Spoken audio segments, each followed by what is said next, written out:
نبی کریم صلی اللہ علیہ وسلم کا فرمان ہے، اللہ جل جلالہ نے میرا انتخاب کیا،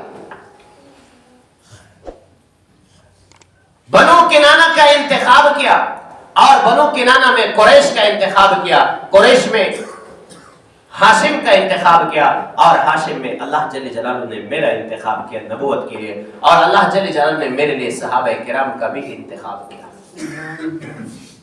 اور اللہ جل جلالہ نے میرے لیے رشتہ داروں کا بھی انتخاب کیا، اور اللہ جل جلالہ نے میرے لیے امتیوں کا بھی انتخاب کیا۔ آپ قرآن پر سوچیں، وَاجْتَبَاكُمْ، اس سے اللہ نے تمہیں محمد رسول اللہ کی امت کے لیے انتخاب کیا ہے، اللہ نے آپ کا انتخاب کیا ہے کہ آپ محمد رسول اللہ کی امتی ہوں گے۔ حضور اکرم صلی اللہ علیہ وسلم نے آپ کے اوپر فخر کیا ہے، اللہ نے آپ کو انتخاب کیا ہے کہ آپ محمد رسول اللہ کی امتی ہوں گے۔ کیسے آپ حضور کی سنتوں کی مخالفت کرتے ہیں؟ جس حضور کے لیے آپ کا انتخاب اللہ نے کیا ہے، کیا اس حضور کی سنتوں کی مخالفت ہونی چاہیے؟ کیا اس حضور کی سنتوں کی مخالفت ہونی چاہیے جس کے لیے پوری دنیا کی انسانیت میں اللہ نے آپ کا انتخاب کیا کہ یہ میرے حضور کا امتی ہوگا؟ کتنے ہم کمزور ہو گئے اور کتنے ہم دور چلے گئے دین سے۔ وَاجْتَبَاكُمْ، اسے نے آپ کا انتخاب کیا۔ وَمَا جَعَلَ عَلَيْكُمْ فِي الدِّينِ مِنْ حَرَجٍ، اللہ جل جلالہ نے دین میں تمہارے لیے کوئی حرج نہیں رکھا، کوئی سختی نہیں۔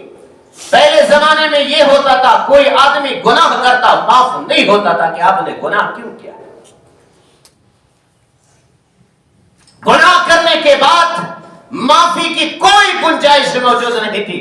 اس امت کو اللہ نے سہولت دی، گناہ کرنے کے بعد اگر آپ نادم ہیں تو موت سے پہلے آپ توبہ کریں، اللہ معاف فرمائے گا۔ کتنی بڑی بات ہے کہ موت سے پہلے آپ کے لیے توبے کی دروازہ کھلا ہے۔ اللہ جل جلالہ کے آپ کے لیے منتظر بیٹھے ہیں کہ میرا بندہ کب توبہ کرے گا۔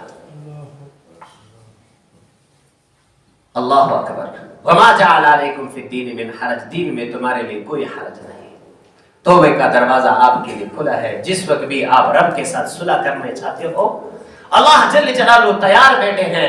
آپ بس صرف اپنے رب کے حضور ہاتھ اٹھاؤ اور کہو، خدایا آج تک مجھ سے جتنے خطائیں ہوئے ہیں، جتنے گناہ ہوئے ہیں، خدایا آج تک میں نے جتنے آپ کے نافرمانی کی، آج کے بعد مجھے معاف فرما دے، اور آج کے بعد میں عزم کرتا ہوں، پکا توبہ کرتا ہوں کہ اس کے بعد کبھی گناہ کی طرف دیکھوں گا نہیں۔ اللہ تمہیں آج بھی معاف فرمائے گا، کوئی حرج نہیں۔ ملت ابیکم ابراہیم، تمہارے باپ کا ملت ابراہیم تھا۔ ملتا، تمہارے ملت، ابیکم تمہارے باپ ابراہیم کا ہے، تمہارے ملت